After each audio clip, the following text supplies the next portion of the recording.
नमस्कार। आज हम नेक्स्ट चैप्टर लेसन 6 किरचॉफ के नियम तथा वैद्युत परिपथ के स्टार्ट करेंगे। और चैप्टर जो है ये थोड़ा सा न्यूमेरिकल के पर्पज से थोड़ा सा ज़्यादा इम्पोर्टेंट है और थ्योरेटिकल पर्पज से भी ज़्यादा इम्पोर्टेंट है। इस चैप्टर में हम कुछ टॉपिक जो क्लियर करेंगे उनके बारे में जान लेते हैं। सबसे पहले जो सबसे इम्पोर्टेंट टॉपिक है इस चैप्टर का वो है पोटेंशियोमीटर। पोटेंशियोमीटर और उसके अनुप्रयोग क्या क्या है उसके बारे में जानेंगे। उसके अलावा हम जानेंगे इलेक्ट्रिक सर्किट के लिए जो किरचॉफ ने लॉ दिए थे, 2 लॉ दिए थे इलेक्ट्रिक सर्किट को लेकर के, जिसकी सहायता से हम विभिन्न परिपथों में धाराओं का वितरण ज्ञात कर सकते हैं। धारा किस प्रकार से बांटी जाती है उसको ज्ञात कर सकते हैं, धारा का मान ज्ञात कर सकते हैं, उसके बारे में जानेंगे। एक व्हीटस्टोन ब्रिज है और एक मीटर ब्रिज है, उनके बारे में भी जानेंगे। इन सब को जानने से पहले हम सबसे पहले बात करते हैं कि इलेक्ट्रिक सेल क्या है। चलिए वीडियो शुरू करते हैं। वीडियो शुरू करने पर जो भी आपको सही लगे टॉपिक, अगर अच्छा लगे तो सब्सक्राइब और लाइक जरूर कर दें और शेयर भी करते रहें। तो सबसे पहले हम बात करते हैं इलेक्ट्रिक सेल की, बात करते हैं कि सेल क्या है, सेल कौन सी बला है। तो सेल जो होता है वो युक्ति होती है वैद्युत सेल, वह युक्ति है, वह उपाय है जो किसी रासायनिक ऊर्जा को वैद्युत ऊर्जा में बदलकर परिपथ में आवेश के प्रवाह को बनाए रखे। सेल वह युक्ति है जो रासायनिक ऊर्जा को वैद्युत ऊर्जा में बदलकर किसी परिपथ में आवेश के प्रवाह को बनाए रखता है, सेल कहलाता है। क्लियर? अब ये सेल होते कैसे हैं, बनते कैसे हैं? तो हम यहाँ पर जिस सेल की बात करेंगे वो प्रयोगशाला वाले सेल की बात करेंगे। इसमें NH4Cl का विलयन लिया जाता है, 3:1 के अनुपात में जल में मिलाया जाता है, घोल दिया जाता है। उसके अंदर धातु की जो 2 प्लेटें डाली जाती हैं, तो वो जो घोल तैयार होता है NH4Cl का, ये H2SO4 का जो घोल तैयार होता है, जो लिक्विड होता है, उस लिक्विड को कहते हैं वैद्युत अपघट्ट कहते हैं। क्या कहते हैं? वैद्युत अपघट्ट कहते हैं उस लिक्विड को। उसमें 2 धातु की छड़ें डाली दी जाती है, एक जस्ते की छड़ डाली जाती है और एक कार्बन की छड़ डाल दी जाती है। तो 2 छड़ें डाली जाती हैं, इन छड़ों को इलेक्ट्रोड कहते हैं। जैसे ही दोनों छड़ों को हम वैद्युत अपघट्ट में डालते हैं तो वैद्युत अपघट्ट इन छड़ों में से एक को धनावेशित कर देता है, दूसरे को ऋणावेशित कर देता है, और इस प्रकार एक बन जाता है धन इलेक्ट्रोड और एक हो जाता है ऋण इलेक्ट्रोड। और ये सेल तब तक ही कार्य करता है जब तक कि वो छड़ें उस लिक्विड में, उस वैद्युत अपघट्ट में डूबी रहती है। जैसे ही छड़ों को वैद्युत अपघट्ट से बाहर निकाल लिया जाता है, सेल का विद्युत वाहक बल समाप्त हो जाता है या सेल कार्य करना बंद कर देता है। तो उम्मीद है सेल समझ में आया होगा। सेल क्या है? सेल वह युक्ति है जो रासायनिक ऊर्जा को वैद्युत ऊर्जा में बदलकर परिपथ में आवेश के प्रवाह को बनाए रखती है। समझ गए? सेल वह युक्ति है जो रासायनिक ऊर्जा को वैद्युत ऊर्जा में बदलकर परिपथ में आवेश के प्रवाह को बनाए रखती है। इसमें से जो घोल होता है, सेल का घोल जिसको कहते हैं, उसे वैद्युत अपघट्ट कहते हैं। जो धातु की छड़ें पड़ी होती है उसमें, उन धातु की छड़ों को, जस्ते और तांबे की छड़ें होती है, उन्हें इलेक्ट्रोड कहते हैं। अब आते हैं नेक्स्ट में सेल का विद्युत वाहक बल।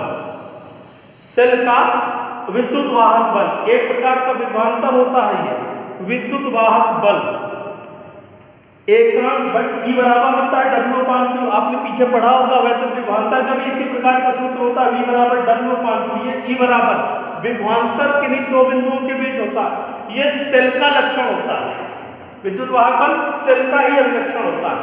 एकांक आवेश को सेल सहित पूरे परिपथ में, ये एक परिपथ बना हुआ है, इससे जो धारा बहेगी वो यहाँ से होते हुए वायर के थ्रू इसके सिरों पर भी जाएगी और लास्ट में सेल की प्लेटों के बीच भी जाएगी। इसलिए जो परिभाषा कहेंगे उसमें इंक्लूडिंग सेल भी ऐड कर देंगे। एकांक आवेश को सेल सहित पूरे परिपथ में प्रवाहित करने में, एकांक आवेश को सेल सहित, इसमें ऐसा नहीं होगा कि केवल वाय परिपथ में ही आवेश प्रवाहित हो, सेल के भीतर भी, वो परिपथ में ही सेल जुड़ा होगा और सेल के भीतर ही आवेश भी होगा। तो एकांक आवेश को सेल सहित पूरे परिपथ में प्रवाहित करने में सेल द्वारा दी गई ऊर्जा। फिर से जानते हैं सेल का विद्युत वाहक बल। एकांक आवेश को सेल सहित पूरे परिपथ में प्रवाहित करने में सेल द्वारा दी गई ऊर्जा को सेल का विद्युत वाहक बल कहते हैं। क्या कहते हैं? सेल का विद्युत वाहक बल। कैपिटल ई से प्रदर्शित करते हैं। कैपिटल ई बराबर W/Q। यदि ऊर्जा जूल में हो, आवेश Q कूलाम में हो, तो सेल का विद्युत वाहक बल का मतलब जूल प्रति कूलाम या वोल्ट होगा। अब अगर 1 वोल्ट की परिभाषा दी गई, E बराबर क्या हो? 1 वोल्ट। अगर 1 वोल्ट की परिभाषा दी गई हो तो क्या हो जाएगा? यदि किसी परिपथ में 1 कूलाम आवेश को, 1 वोल्ट कब आएगा? यदि W बराबर 1 जूल हो और Q बराबर 1 कूलाम हो। तो यदि 1 कूलाम आवेश को सेल सहित पूरे परिपथ में प्रवाहित करने में सेल द्वारा दी गई ऊर्जा 1 जूल हो, यदि 1 कूलाम आवेश को सेल सहित पूरे परिपथ में प्रवाहित करने में सेल द्वारा दी गई ऊर्जा 1 जूल हो, तो सेल का विद्युत वाहक बल क्या होगा? 1 वोल्ट होगा। अभी हमने आपको बताया कि सेल का विद्युत वाहक बल एक सेल का अभिलक्षण होता है, सेल का गुण होता है। तो ये जो विद्युत वाहक बल होता है, ये निर्भर किस पर करता है? ये निर्भर करता है प्लेट, वो प्लेटें जिनको हम इलेक्ट्रोड कहते हैं, प्लेटों तथा वैद्युत अपघट्य की प्रकृति पर निर्भर करेगा। प्लेटें किस धातु की बनी है, इस पर निर्भर करेगा विद्युत वाहक बल। इस बात पर निर्भर करेगा कि जो वैद्युत अपघट्य है, सेल का जो घोल है, वो किस रासायनिक पदार्थ का बना हुआ है, इस पर सेल का विद्युत वाहक बल निर्भर करता है। सेल का विद्युत वाहक बल किस पर नहीं निर्भर करता है? अपघट्य की मात्रा पर निर्भर नहीं करता है, नहीं निर्भर करता है प्लेटों के आकार पर, नहीं निर्भर करता है प्लेटों के बीच की दूरी पर। उम्मीद है बात समझ में आ गई होगी। तो सेल का विद्युत वाहक बल क्या है? एकांक आवेश को सेल सहित पूरे परिपथ में प्रवाहित करने में सेल द्वारा दी गई ऊर्जा को सेल का विद्युत वाहक बल कहते हैं।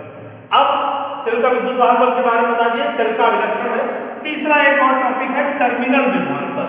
टर्मिनल विभवांतर का शाब्दिक अर्थ है परिपथ के किन्हीं 2 बिंदुओं के बीच विभवांतर। एक सेल है जिसका विद्युत वाहक बल E है, सेल से Q आवेश प्रवाहित हो रहा है। हमने विभिन्न परिपथों को, विभिन्न परिपथ जिनमें ऊर्जाएं क्रमशः W1, W2 और W3 व्यय हो रही हैं, उस श्रेणी क्रम में जोड़ा गया है। कैसे जोड़ा है? श्रेणी क्रम में। स्पष्ट है कि श्रेणी क्रम में आवेश समान होता है, तो जितना आवेश W1 के सिरों पर होगा उतना ही W2 के सिरों पर होगा, उतना ही W3 के सिरों पर होगा, और इनके सिरों का विभवांतर V1, V2 और V3 है। तो जब सेल से Q आवेश प्रवाहित होता है तो पूरे परिपथ के लिए या सेल से जो विद्युत वाहक बल हमें मिलेगा वो क्या होगा? E बराबर W/Q। Q W क्या है? W है उस पूरे परिपथ में व्यय ऊर्जा या सेल द्वारा दी गई कुल ऊर्जा। सेल जो हमें कुल ऊर्जा दे रहा है कितनी दे रहा है? W। आवेश हम कितना ले रहे हैं? सेल से Q आवेश ले रहे हैं, और यही जो W है यही इन तीनों में डिवाइड हो रहा है। वो जो W टोटल है वो W1 में भी जा रहा है, उसी से W2 जा रहा है, उसी से W3 जा रहा है। इसलिए E बराबर क्या हो जाएगा? W की जगह पे W1 + W2 + W3 बटे Q। इसको हम थोड़ा सा अलग अलग करके लिखेंगे तो E बराबर आ जाएगा W1/Q, W2/Q, W3/Q, और W1/Q क्या होता है? V1 विभवांतर होता है, ये V2, ये V3। तो सेल का विद्युत वाहक बल किसके बराबर आया? विभवांतरों के योग के बराबर आया, जो अलग अलग परिपथ के सिरों का विभवांतर है। तो यहाँ से टर्मिनल विभवांतर की परिभाषा क्या बनेगी कि एकांक आवेश को किसी परिपथ के किन्हीं 2 बिंदुओं के बीच, एकांक आवेश को किसी परिपथ के किन्हीं 2 बिंदुओं के बीच, एकांक, फिर तो जानिए, एकांक आवेश को परिपथ के किन्हीं 2 बिंदुओं के बीच व्यय होने में दी गई ऊर्जा सेल का टर्मिनल विभवांतर कहलाती है। एकांक आवेश को किसी परिपथ के किन्हीं 2 बिंदुओं के बीच व्यय होने में दी गई ऊर्जा सेल का टर्मिनल विभवांतर कहलाती है। तो उम्मीद है आपको ये टॉपिक समझ में आ गए होंगे। पहला था स्टैटिक सेल क्या है, दूसरा है सेल का विद्युत वाहक बल क्या है, विद्युत वाहक बल किस पर निर्भर करता है, किस पर नहीं निर्भर करता है, और तीसरा था टर्मिनल विभवांतर। टर्मिनल विभवांतर परिपथ के किन्हीं 2 बिंदुओं के बीच, परिपथ के किन्हीं 2 बिंदुओं के बीच, इन बिंदुओं के बीच जो खर्च होगा वो टर्मिनल विभवांतर होगा, इनके बीच जो खर्च होगा वो टर्मिनल विभवांतर होगा, इसके बीच जो होगा वो टर्मिनल विभवांतर होगा, और सबको अगर मिला दिया जाएगा तो वो विद्युत वाहक बल होगा। तो टर्मिनल विभवांतर एकांक आवेश को परिपथ के किन्हीं दो बिंदुओं के बीच में होने में दी गई ऊर्जा टर्मिनल विभवांतर कहलाती है। उम्मीद है वीडियो पसंद आया होगा। धन्यवाद।